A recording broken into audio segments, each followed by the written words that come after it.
এখানে মায়ের দুঃখ যোগ্য সময় এখন খন্ড হয়েছিল না, মায়ের ওই যে শিলাটা দেখছেন সামনেই, এটাই হচ্ছে মায়ের আদি শিলা। হ্যাঁ, আর ওই গর্তটা দেখছেন না, ওই যে ছোট গর্ত দেখা যাচ্ছে নিচে, ওইখান থেকে তুলে তুলে শিলাটা নামবে। ওইখান থেকে গর্ত থেকে শিলাটা তুলে এখানে রাখা হবে। আচ্ছা, ঠিক আছে। গর্তে অনেক কাজ ঢুকাচ্ছে থাকে তো, বুঝতে পারি এরকম থাকে। আচ্ছা, ওই জন্য কেউ হাত দেয় না এখানে বোর্ডের শিলাটাকে। হ্যাঁ, আসে মাঝে মাঝে আসতে থাকে। আর এটা হচ্ছে মায়ের অষ্টধাতু মূর্তি। মূর্তিটা সোনা, মুকুটটা সোনা, বাকি যেগুলো দেখছেন অষ্টধাতুর তৈরি। আর এই যে শাড়ি দেখছেন প্রতিদিন পরানো হয় ভক্তরা, মুখ আর মুকুট সোনা। হ্যাঁ, বাকিটা অষ্টধাতু। বাকিটা তামার দিয়ে তৈরি, তামা দিয়ে ভিতর দিয়ে তৈরি করতে হয়, 8টা ধাতু দিয়ে তৈরি। আর অরিজিনাল মূর্তি হচ্ছে মায়ের সাইডে সাইডে, ওই যে সাইড, বুঝতে পারছেন তো? এই ডালাটা হাতে ধরুন সবাই মিলে, প্রত্যেকে মঙ্গলাকালী ভদ্রকালী কপালিনী দুর্গা শিবা সমাধাত্রী স্বাহুসুদা নমস্তুতে। নমো শ্রী বিষ্ণু বিষ্ণু নমঃ। সদত্র শুভ জ্যৈষ্ঠ মাসে শুক্লে পক্ষে নাম আর গোত্রগুলো আবার প্রত্যেকে মনে মনে করবেন। প্রত্যেকের নিজের নাম আর গোত্রগুলো মায়ের দিকে তাকিয়ে বলবেন। অলস্মিন বক্রেশ্বর তীর্থক্ষেত্রে ধর্ম অর্থ কাম মোক্ষ চতুর্বর্গ ফলপ্রাপ্তি কামনায় সপরিবার মঙ্গল কামনার্থে মহিষমর্দিনী দেবী 51 পীঠে দর্শনমহং পূজনমহং মিষ্টান্নং সন্দেশং রক্তিম বর্ণম তরলং সিন্দুরং শোভাকরং আভরণং মহাপূজস্থানে দেবী মহিষমর্দিনী। জয় দুর্গায় নমঃ, জয় দুর্গায় নমঃ, জয় দুর্গায় নমঃ।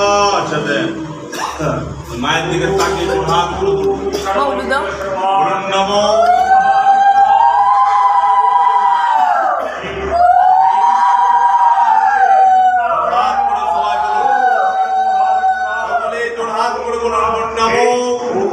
सर्वमंगलामंगल्ये शिवे सर्वार्थसाधिके शरण्ये त्र्यंबके गौरी नारायणी नमोस्तुते।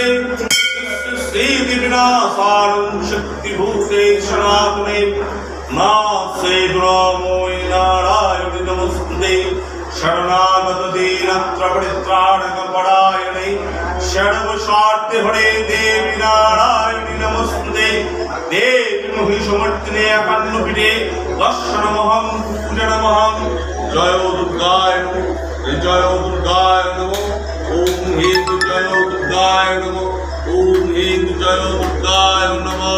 जय मां। रूप गला नाम करो सुरक्षित हो। जय जय मां। माय तिलक दिदाशा दिदाव। অভিবাদন বন্ধুরা, কেমন আছেন? গসিপ গার্ল অর্পিতা চ্যানেলে আপনাদের স্বাগত। আজ তারাপীঠের দ্বিতীয় দিন। আমরা পৌঁছে গিয়েছিলাম তারাপীঠ থেকে 50 কিলোমিটার দূরে বক্রেশ্বর। সেখানে বক্রেশ্বরে উষ্ণপ্রসবন বাবা ভোলা মহেশ্বরকে দর্শন করলাম। তার সঙ্গে সঙ্গে দর্শন করলাম মা মহিষাসুর মর্দিনী রূপে মা এখানে প্রতিষ্ঠিত। মায়ের মুখমণ্ডল এবং মুকুট সোনা দিয়ে গঠিত এবং সম্পূর্ণ শরীর রয়েছে অষ্টধাতু দ্বারা নির্মিত। প্রত্যেক বছর নবদ্বীপ থেকে লোক এসে তৈরি করেন মায়ের গঠন এবং প্রত্যেক দিন মাকে নতুন বস্ত্র দিয়ে মাকে সজ্জা করা হয়। মায়ের রূপ সত্যি সুমধুর, তাই দর্শন করতে আমরা এসেছিলাম বক্রেশ্বরে। মা, বাবা, বোন, দিদা, বাপি সকলকে দর্শন করিয়ে আমরা এখন চলে যাচ্ছি 51 সতীপীঠের অপর আরেকটি সতীপীঠ নলহাটেশ্বরী। যেটি আমরা আর কিছুক্ষণের মধ্যেই পৌঁছে যাব। প্রায় ৮০ কিলোমিটার রাস্তা অতিক্রম করে আমরা পৌঁছে গেছিলাম নলহাটেশ্বরী মন্দিরে। মন্দির দর্শন করে যখন আমরা বেরোতে যাব, এই পূজারীরা আমাদের থেকে অনেক টাকা চেয়েছে এবং তা না দিলে তখন বাজে বাজে কথা বলার জন্য বলে ওরা। যাই হোক, ওরা যা টাকা চেয়েছে, অনেক টাকা, সে অ্যামাউন্ট আপনাদের আর বললাম না। কিন্তু আপনারা আপনাদের মতন যতটা পারবেন ততটাই দান করবে যদি আপনাদের মন চায়। তো আমরা পৌঁছে গেছি আস্তে আস্তে নলহাটেশ্বরী মন্দিরে। তো নলহাটেশ্বরী মন্দিরে আমাদের মা ওখানে ৫১ পীঠে অপর আরেক পীঠ, যেটি দর্শন করেছিলাম পরিবারের সকলের সাথে। খুব সুন্দর এই মন্দিরটি, চলুন আপনাদেরকে দেখাই। মন্দিরটি খুবই সুন্দর। সামনে রয়েছে সিঁড়ি, তার সামনে রয়েছে দানপত্র এবং সোজা উঠে গেলে মন্দিরের মেন গেট, যেখানে আপনি ওই যে লাইট দেখতে পাচ্ছেন সেটি হচ্ছে মন্দিরের গেট। হ্যাঁ, ছাতার উপরে যে ব্রাহ্মণ, ওইটাই হচ্ছে মায়ের মেন জায়গা।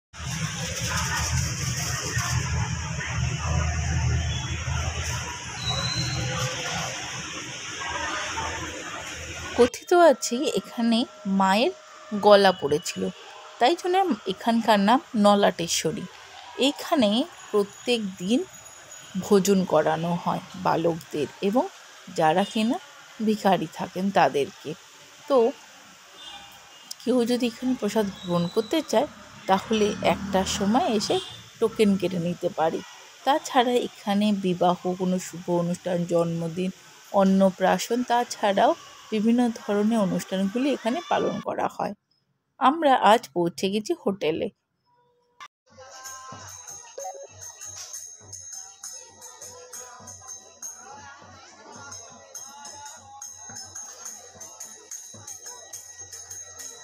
সকালবেলা উঠে আমরা চলে এসেছিলাম মন্দিরে। মা শ্মশানে যাবে বলছিল, তাই মাকে শ্মশান দেখে।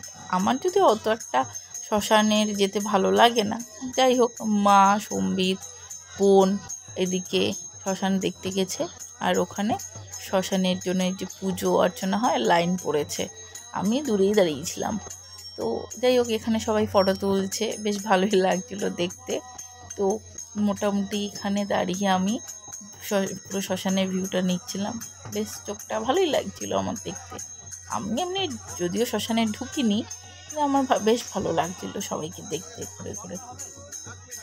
তারপর এখান থেকে আমি সোজা চলে গেছিলাম আচার কিনতে। আমি মনে মনে ভাবছিলাম যে অনেকক্ষণ ধরে ভাবছি আচার কিনবো, কিন্তু আচারের জায়গা পাচ্ছি না, কোথা থেকে আচার কিনবো। একজন পাশের এক কাকিমা আমাকে বললো এখান থেকে আচার কেনো, আচারটা খুব ভালো, তাই চলে গেছি। আমি এখান থেকে কিনেছিলাম আমের আচার, মিক্সড আচার, আমের তেল, আর ওরা দিয়েছিল কুলের একটা জ্যাম। খেতে এমনি ভালো, যাই হোক, তার মধ্যে আমার আমের আচারটাই বেশি ভালো লেগেছে। আর দোকানের নাম হচ্ছে মোরব্বা। ভালো লাগবে, যদি চান যেতে পারেন। আমরা চলে গিয়েছিলাম আচার কিনে হোটেল থেকে তারাপীঠ স্টেশন।